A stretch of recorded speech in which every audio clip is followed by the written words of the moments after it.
GX card welcome to disco. இன்றைக்கி நம்ம PUBG new ஸ்டேட்டை ப்ளே பண்ண போகிறோம். எதுக்கு பப்ஜி நியூ ஸ்டேட் ப்ளே பண்ணுறேன்னா அதுக்கு ஒரு காரணம் இருக்குது. ஏன்னா இப்போ நிறைய கேம்ஸ் நான் ப்ளே பண்ணிக்கிட்டு இருந்தேன். அவ்வளோ பெரிய காரணம்லாம் அது கிடையாது. என்ன ரீசெண்டாக நான் நிறைய பிஜிஎம்இ அதுக்கடுத்து சிஓடி ப்ளே பண்ணிக்கிட்டு இருந்தேன். வடக்கன்ஸ் டோலை ரொம்ப அதிகமாக இருக்குது. அவங்க தான் டாமினேட் பண்ணுறாங்க. சரின்னு சொல்லிட்டு வடக்கன்ஸ் இல்லாத மாதிரி ஒரு கேம் இருக்குதா அப்படின்னு பார்த்துட்டு இருந்தேன். அப்போ தான் எனக்கு பப்ஜி நியூ ஸ்டேட் கிடச்சிது. நிறைய கிராஃபிக்ஸும் நல்லாயிருக்குன்னு சொன்னாங்க நிறைய பேர். பிஜிஎம்மோட ஒரு படி நல்லா தான் இருக்குது. பட் இந்த கேம் அவ்வளோவா புகழ்படலை. இது வந்துட்டு ஒரு அண்டர் ரேட்டடான ஒரு கேம். அதான் கிராஃபிக்ஸ் நல்லாயிருக்கும். முக்கியமாக ஹை அண்ட் டிவைஸஸ் மட்டும் இந்த கேம் சப்போர்ட் ஆகும். நான் வச்சு ஹை அண்ட் டிவைஸ்னால என் ஃபோனுக்கு சப்போர்ட் ஆகும் இந்த கேமு. என் வாய்ஸ் ஏன் ஒரு மாதிரி இருக்குன்னா எனக்கு எங்கே தொண்டை கட்டிச்சு. ஸோ அதனால் கொஞ்சம் பார்த்ததுனால பேச முடியும். இப்போ பார்த்துக்கோங்க, நான் ஸ்கின்னு ஒன்று வாங்கியிருக்கேன். பார்த்துக்கோங்க. அதில் இந்த ஸ்கின் கொஞ்சம் டிஃப்ரெண்ட்டாக இருக்குது. ரெட் கலர் இதோட ஸ்லைடிங் ஆப்ஷன், ரோல் ஆப்ஷன் நிறைய கொடுத்துருக்காங்க அதில். அதுக்கடுத்து கிராஃபிக்ஸ் நல்லாயிருக்கு. நம்ம போடுற கேரக்டர் கொஞ்சம் வித்தியாசமாக தான் இருக்கும். இது எடுத்தோடனே கொடுக்குற ஸ்கின் தான் இது. பின்னாடி ஒரு மைன்கிராஃப்டில் இருக்கிற மாதிரி எலைட்ராக்கு பின்னாடி கேப் இருக்கும்ல, அந்த மாதிரி தான் இதுவும்.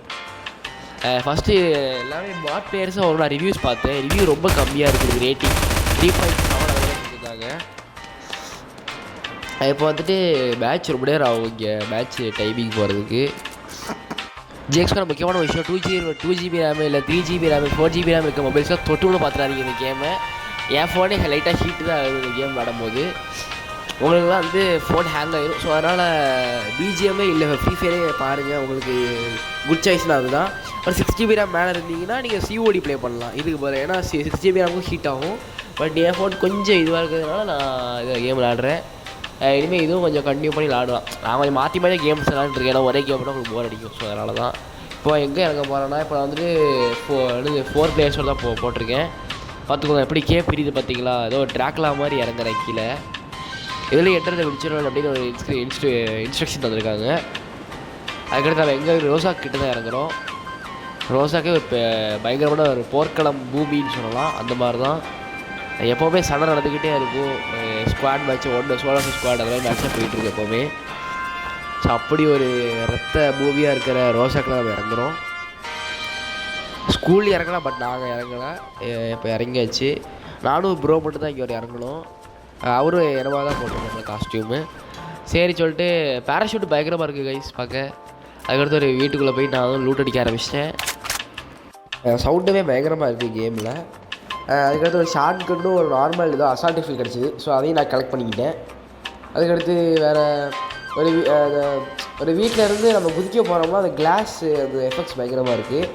அது நார்மலாக ஒரு வீட்டிலேருந்து நம்ம குதிச்சா ஜன்னல் உடையும். அந்த மாதிரி இதில் கிளாஸ் அது இது பண்ணியிருக்காங்க நல்லாவே. பிஜேபி அது இருக்குதுன்னு நினைக்கிறேன், தெரில அது. ஸோ குவாலிட்டி நல்லாயிருக்கு. ஸ்கார்ல் இருந்துச்சு, அதை நான் எடுத்துக்கிட்டேன். ஸ்கார்ல் இதில் இந்த கேமில் நிறைய கார் பார்ட்னர்ஷிப் பண்ணியிருக்காங்கன்னு கேள்விப்பட்டேன். அது உண்மையான தெரியல. நிறைய ஃபியூச்சரிஸ்டிக் கார்ஸ் நிறைய இருக்குது. இந்த கேமே ஒரு ஃபியூச்சரிஸ்டிக் கேம் தான். Futuristic game. அடுத்து நிறைய இந்த ரீமாஸ்டரேஷன் சொல்கிறாங்க. பப்ஜியோட ரீமேக் வேறு ரீமாஸ்டர் வேறு. ரீமேக்னால் ஒரு கேம் கூட அப்படியே நம்ம பரிடிகிரிங் பண்ணுற மாதிரி கிடையாது, அப்படியே புதுசாக கொண்டு வர்ற மாதிரியே இருக்கும். ரீமாஸ்டருங்கிறது சின்ன அந்த ஸ்கிரிப்ட் ஒரே மாதிரி இருக்கும். பட் சின்ன விஷயம் சேஞ்ச் பண்ணுவாங்க, அவ்வளோதான். அந்த மாதிரி தான் இருக்கும். இப்போ பார்த்தீங்களா, இப்போ எனிமி இப்போ பாருங்க, அவனை இப்போ ஷூட் பண்ணிட்டு ஷோல்டர்லேருந்து கட்டுறது பார்த்தீங்களா. அது மட்டும் கொஞ்சம் கஷ்டமாக இருக்குது. அதை மட்டும் சேஞ்ச் பண்ணணும் கண்ட்ரோல்ஸு. இப்போ அவனை நம்ம ப்ரோ அடிச்சாப்பில் இப்போ வந்து அவன் நாக் மட்டும் ஒன்று பண்ணிட்டேன்.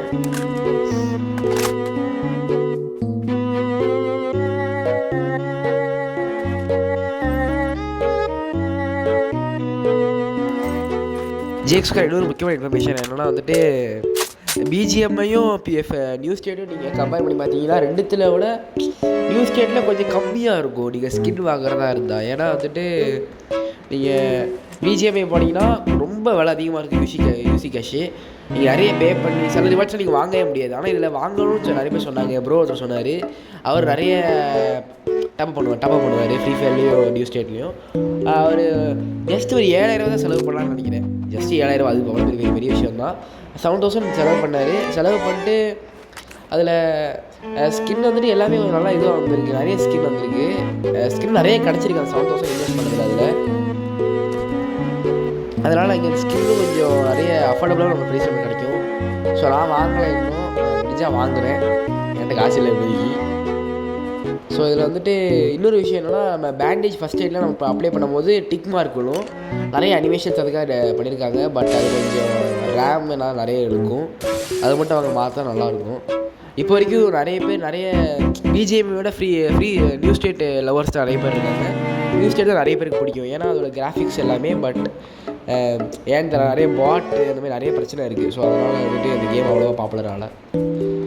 ஆனால் ஃபஸ்ட்டு நான் இதான் ப்ளே பண்ண நினச்சேன் பிஜிஎம்க்கு முன்னாடி. பட் எனக்கு வந்து நிறைய ஹார்ட்வேர் இஷ்யூஸ் இருந்துச்சு. அதை சார்ட் அவுட் பண்ணதுக்கப்புறம் தான் நான் பிஜிஎம்ஐ விளாண்டேன். அதுக்கடுத்து இப்போ இந்த கேம் விளாடுறேன். ஜிஎக்ஸ் கூட உங்களுக்கு கூட விளாடணும்னு இன்ட்ரெஸ்ட் இருந்துச்சுன்னா நான் என்னோடய ஐடி வந்துட்டு டிஸ்கிரிப்ஷனில் கொடுத்துருக்கேன். உங்கள் ஐடியும் நீங்கள் கமெண்ட்ஸில் நீங்கள் சொல்லுங்கள். நான் கண்டிப்பாக நான் ரெக்வஸ்ட் சென்ட் பண்ணுறேன். உங்கள் ரெக்வஸ்ட் நான் அக்செப்ட் பண்ணுறேன். கண்டிப்பாக நம்ம லைவ் கூட்டி சீக்கிரமாக போடலாம் சொல்லிகிட்டே தான் நானும் இருக்கேன். ஏன்னா கரெக்டாக டைம் அமையணும் கைஸ், ஓகேங்களா? இடம் பொருள் ஏவல் ஒன்று இருக்குது. ஸோ டைம் கரெக்டாக அமைஞ்சதுன்னா கண்டிப்பாக நான் போடுவேன். இப்போ இன்னும் 2 வந்து பாருங்க, போட்டாச்சு கைஸ். 2 கில்லு அடிச்சிட்டோம். ஓசி கில் மாதிரி தான் இருக்குது பார்க்க, பட் விட்டுருங்க, அது ஒன்றும் கிடையாது. வந்ததெல்லாம் பாட்டு மாதிரி தான் இருக்குது எல்லாமே. ஜிஎக்ஸ்கார் முன்னாடியே தான் நான் பயந்து விளாடுவேன் பிஜிஎம்ஐ. ஏன்னா வந்துட்டு நான் அவ்வளோவா எக்ஸ்பீரியன்ஸ் கிடையாது பிஜிஎம்மில். பட் நியூ ஸ்டேட்மெண்ட் நான் ஜாலியாக விளாடுவேன். ஏன்னா வந்துட்டு ஃபஸ்ட்டு கொஞ்சம் நூபாக தான் வரும், ஆனால் நம்ம ஈஸியாக அடித்தாலே லெவல் ஏற்றிக்கலாம், அதனால் பிரச்சனை கிடையாது. இப்போ வந்துட்டு இன்னொரு எனிமி நம்ம ப்ரோ போட்டாப்புல, சரி அவன்கிட்ட வந்து லூட்டர் கொஞ்சம் அடிச்சிட்டு இருந்தேன் நானும். அதுக்கடுத்து கண்ட்ரோல்ஸும் கொஞ்சம் பிசி மெக்கானிக்ஸ் நிறைய இருக்குது இதில். ஏன்னா பிசிலேருந்து கொஞ்சம் அடாப்ட் பண்ணி எடுத்திருக்காங்க ஸ்கிரிப்ட் இதில். அதனால் கண்ட்ரோல்ஸ் லைட்டாக பிசி போல தான் இருக்கும். அதுக்கு அடாப்ட் ஆகும் ரொம்ப நாள் ஆகும் எனக்கு. அதான் என் மொபைல்லே விளையாட்டு பழகிறதுனால எனக்கு பிசி மெக்கானிக்ஸ் அவ்வளோ வரல, அதுதான் ஒரே ஒரு பிரச்சனை. ஆனால் நல்லா இருக்குது கேம் உண்மையிலே. அதை பார்த்தீங்களா மேலே அந்த இது கொடுத்துருக்காங்க. 2 எனிமி இருக்கான் பாருங்க, அடிச்சாச்சு. எஸ் இருக்கானா? இல்லை இருக்கான். ஓ பின்னாடி எஸ் கைஸ் 3 கில் அடிச்சிட்டோம். எஸ் 3 கில், பரவாயில்ல. இப்போது இன்னொரு எனிமி இருக்கா, அவனையும் போட்டாச்சு, போட்டுட்ருக்கோம். அப்புறம் எஸ் போட்டாச்சு. எஸ் கைஸ் 4 கில்லு, பரவாயில்ல, நிறைய கில் இதுலேயே எடுக்க. இதுக்கடுத்து ஒரு மேட்ச் விளாண்டேன், அது வந்து ரொம்ப மொக்கையாக போச்சு. ஏன்னா ஃபஸ்ட்டு கொஞ்சம் பாட்டாக வரும், அதுக்கடுத்து ரியல் பிளேஸ் கொஞ்சம் வர ஆரம்பிச்சிட்டேன். அதான் கொஞ்சம் கஷ்டமாக போயிட்டு. ஜிஎக்ஸ் நெக்ஸ்ட் வந்துட்டு ஏதோ எனிமி வந்துட்டா, ஸோ அவனே நான் ஷூட் பண்ணிட்டேன். எனிமி அப்போ அப்படியே வராங்க, கண்டுபிடிக்க கஷ்டமாக இருக்குது. மொத்தம் 5 கில் இப்போ நம்மளுக்கு வந்திருக்கு. இதே மாதிரி தான் ஃபஸ்ட்டு நான் பண்ண பிஜிஎம்பி வீடியோவில் இப்படி தான் நிறைய கில் எடுத்திருப்பேன். ஐ திங்க் ஒரு 8 கில்ஸ் எடுத்திருப்பேன்னு நினைக்கிறேன். எவ்வளோ கில் எடுத்திருப்பேன்னு மறக்காமல் கமெண்ட்ஸில் சொல்லுங்கள். ஸோ இந்த வீடியோவில் எவ்வளோ கில்ஸ் வந்து மறக்காமல் கமெண்ட்ஸில் சொல்லுங்கள், ஓகேங்களா? ஸோ இப்போ ப்ரோ சுற்றிட்டு இருக்காப்புல, நானும் சும்மா தான் நிற்கிறேன். நம்மளுக்கு எதாவது வேலையும் இல்லை. இதில் சர்வை பண்ணுறது தான் ஒரே குறிக்கோள். நான் ஜோன் சர்வைவிங்லாம் சூப்பராக போடுவேன் எப்போவுமே பிஜிஎம்ஐயில். ஏன்னா அது மட்டும் தான் ஈஸியாக இருக்கும். நார்மல் இந்த சர்வைவிங் இதோட ஜோன் சர்வைவிங் தான் நல்லாயிருக்கும். இல்லைனா அதாவது பீச் பக்கத்தில் வந்துக்கணும், அவ்வளோதான். அடுத்த எனிமி வந்துட்டாங்க சொல்லிட்டு அடியா. எஸ் கைஸ் போட்டாச்சு. இருங்க இவ்வளோ போட்டு தள்ளிட வேண்டி தான். பாருங்கள் இப்போ டீபேட் போட்டாப்பில். சரி ஒரு கில் ஆட் ஆகலை, பரவாயில்ல இருக்கட்டும். இது ஒரே பிரச்சனை, ரோல் ஆகிட்டே இருக்குது திடீர்னு. அதை மட்டும் இந்த விட்டு எடுத்துடும் சீக்கிரமாக. ஜிஎக்ஸ் கூட பார்த்தீங்கன்னா அடுத்த எனிமி வந்துட்டான் பாருங்க. இப்போ அவனை தான் நான் ஷூட் பண்ணிட்டு இருக்கேன். பட் ரொம்ப இதுவாகுது, ரியலிஸ்டிக்காக இருக்குன்னு வச்சுருக்காங்க. பட் ரொம்ப இந்த ஸ்கோப் வகையில் படிச்சுட்டு அடிச்சிட்டு கேம்லேயே கண்ட்ரோல்ஸ் கொஞ்சம் கஷ்டமாக இருக்குது. இருங்க கொஞ்சம் அடாப்ட் ஆக ரொம்ப நாள் தான் ஆகும். ஒரு ஸ்குவாடு எலிமினேட் பண்ணிட்டு பார்த்துக்கோங்க. மொத்தம் 6 கில்லு, பரவாயில்ல. கொஞ்சம் நம்ம க்ரோ ஆகிட்டு இருக்கோம் கேமிங்கில், பரவாயில்லையே. ஸோ இப்போது டாம்சன் கன் தான் யூஸ் பண்ணிகிட்டு இருக்கேன். டாம்சன் கன் வந்து எனக்கு ஏன்னு தெரில, ராசியான கன்னாக இருக்குது. ஏன்னா ஃப்ரீ ஃபயர்லேயும் அதை வச்சு விளாடுவேன், நார்மல் ரூம் மேட்ச்லேயும் இதுலேயும் அதை வச்சு விளாடுவேன். ஸோ இப்போ பார்த்தீங்களா இந்த அனிமேஷன்ஸ்லாம் நல்லா தான் இருக்குது உண்மையிலே. நான் புகழ்ந்துகிட்டே இருப்பேன் விட்டா அந்த கேமு, அந்தளவுக்கு தான் நல்லா இருக்குது உண்மையிலே கேமு. ஸோ நம்ம ப்ரோ அங்கே இருக்காப்புல, அங்கே நின்றுக்கிட்டே இருக்காப்புல, ரொம்ப தூரம் இருக்கார். நான் வந்துட்டு ஒரு எனர்ஜி ட்ரிங்க் தான் போட்டு நானும் கிளம்பிட்டேன். அடுத்து ஜிஎக்ஸ் கூட அடுத்த எனிமி வந்துட்டா பாருங்க. போடு ஸ்கோப்பில் அடிக்க முடியல காய்ஸ். ஐயோ அடிக்கானே. ஐயோ எப்படியா அவனை அடிக்க? எஸ் கைஸ் ஹெட்ஷாட் போடு. ஹெட்ஷாட் நாக்காட்டா. எஸ் 7 கில்லு. எப்படி 7 கில்லு பாருங்க. நம்ம ப்ரோ அங்கே இருக்காப்புல, எப்படி உள்ளே போகன்னு தெரியலையே. வால் மேலே ஏறி போக முடியல, கஷ்டமாக இருக்குது. வால் மேலே ஏறி போகவே. ஆனால் வருவான் இருக்காரு. எவ்வளோ வருவான் இருக்காரு. அங்கே எனிமி இருக்கான்னு நினைக்கிறேன். சவுண்டு கேட்குது. இருக்கா இங்கே தான் இருக்கா பாருங்க. போடு. நம்ம ப்ரோ போட்டாப்புல கில்லு. சரி இருக்கட்டும். ஜிஎக்ஸ் ஸ்குவாடு கான்கரர் புஷ் இதில் இருக்கான்னு தெரில. நான் வேணால் பார்த்துட்டு சொல்கிறேன். நம்ம ப்ரோ கேட்டு வேணால் சொல்கிறேன் கான்கரர் புஷ் இதில் இருக்கான்னு. ஏன்னா நம்ம ரேங்க் புஷ் பண்ணலாம் வேணாம், அதெல்லாம் சொல்கிறேன். மற்ற கேம்ஸ் நான் பண்ணதில்லை இப்போ வரைக்கும். பட் என்னைக்காவது பண்ணணும் ஆசை இருக்குது, வேறு ஒன்றும் கிடையாது. ரூட் நிறைய கிடைக்குதுப்பா உண்மையிலே. இதே பிஜேபி நிறைய தூரம் தேட வேண்டியதாக இருக்குது ரூட்டுக்கு. புல்லட்டும் கொஞ்சம் ஈஸியாக கிடைக்குது, பட் பேண்டேஜஸ்லாம் கொஞ்சம் கஷ்டமாக இருக்குது கிடைக்க. ஜிஎக்ஸ் ஸ்குவாட் ப்ரோ அங்கே இன்னொரு எனிமி பார்த்துட்டாப்புல. நானும் அவனை அடிக்க ஆரம்பிச்சிட்டேன். ஏகே இருந்துச்சு, பட் அவன் குறிய விள மாட்டேங்க. ஸ்கோப் அவ்வளோ கஷ்டமாக இருக்குது. ஸ்கோப் வச்சு இதில் ஜூம் பண்ணி அடிக்கவே தாம்சனில் இல்லை ஸ்கோப்பே போடல, வேஸ்ட். ஸோ அதனால் நான் ஓடி போய் அடிக்கலான்னு பார்த்தேன். பட் ப்ரோ போட்டாரான்னு தெரில. அவனை ஆளை வேற காணும். அதுக்கப்புறம் ஜோன் வேறு வர ஆரம்பிச்சு. நானும் ப்ரோ சீக்கிரம் வாங்க ப்ரோன்னு சொல்லிட்டு நானும் கிளம்பிட்டேன். சரி அவனை ஷூட் பண்ணிட்டு போயிடுவாமேன்னு சொல்லி நானும் ஷூட் பண்ண போனேன். பட் அவனை ஆளை காணும், கண்ணே தெரிய மாட்டேங்குது. எங்கே போனான்னு தெரில. நம்ம செத்துட்டான்னு நினைக்கிறேன். சரி நானும் கிளம்பிட்டேன். ப்ரோ கிளம்பிட்டாரு. சரி நானும் அப்படியே ஜோனு கிட்டே இருக்க வேணான்னு சொல்லிட்டு சேஃப் இல்லை. அதுக்காட்டி இன்னொரு வந்தான், அவனையும் ஷூட் பண்ண பார்த்தேன். பட் அவனும் ஆளை காணும். நான் ஒயிட் அடக்காமல் பாருங்க, கண்ணே படலை பையன். தம்பி அப்போல்லாம் ஓடக்கூடாது அப்படின்னு சொல்லி நானும் அடிக்கலான்னு பார்த்தேன். பட் அவன் செத்துட்டான்னு நினைக்கிறேன். அவன் செத்துட்டான். எஸ் கைஸ் 8 கில்லு மொத்தம் 8 கில்லு. ஆனால் நெருங்க முடியுமாடா என்கிட்டலாம். 8 கிலோ அடிச்சிட்டேன் பார்த்துக்கோங்க. இவன்ட்டு எவ்வளோ விட்டுருக்கு, இவன்ட்டு கம்மியாக தான் இருக்குது பிச்சைக்காரப்பே. நம்ம வேறு எங்கேயாவது போயிட வேண்டியதான். அங்கே அங்கே ஜோன் இருக்கே, வேறு சில வழியாக போவோம். சரி சொல்ல வேறு சில வழியாக போயிட்டேன். ஜிஎக்ஸ் ஸ்குவாட் 8 கிலோ அடிச்சிருக்கேன். 33 அலைவு இருக்குது. இப்போ 160 மாதிரி அவனையும் அடிச்சிட்டா முடிஞ்சது.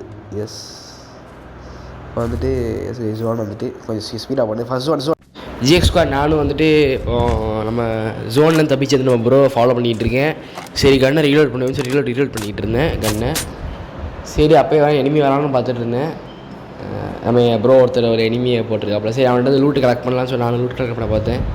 அதுக்கடுத்து அங்கே சிவரேறி ஒரு குச்சிட்டு இன்னும் கொஞ்சம் எனக்கு புல்லட்ஸ் இல்லை. ஸோ புல்லட் தீர்ந்து போயிட்டு, ஸோ அதனால் கொஞ்சம் புல்லட்டு லூட் அடிச்சுட்டு போகலான்னு சொல்லிட்டு நான் இறங்கிட்டேன். ஜிஎக்ஸ் ஸ்குவாட் நானும் கொஞ்சம் நடந்து போயிட்டு இருந்தேன். இப்போ வாட்ஸில் பார்த்தா சிக்கன் டின்னர் அடிச்சிட்டோம். எஸ் ஃபஸ்ட்டு சிக்கன் டின்னர் நம்ம நியூ ஸ்டேட்டில் ஃபஸ்ட்டு மேட்ச்சே அடிச்சிட்டோம். தான் பெரிய விஷயம். பிரச்சனை எனக்கு பாட்டு தான் வர அதிகமாக, அது ஒன்று. ஜிஎக்ஸ் ஸ்குவாட் வீடியோவில் தான். இந்த வீடியோ பிடிச்சா மறக்காமல் நம்ம சேனலை சப்ஸ்கிரைப் பண்ணிட்டு நம்ம ஜிஎக்ஸ் ஸ்குவாட் மெம்பராக ஜாயின் பண்ணுங்கள். ஸோ கூடி சீக்கிரமாக நிறைய வீடியோஸ் நிறைய அப்டேட்ஸ் தான் தருவேன். ஸோ சேனலுக்கு நிறைய சப்போர்ட் தாங்க. தேங்க்ஸ் ஃபார் வாட்சிங். Bye guys.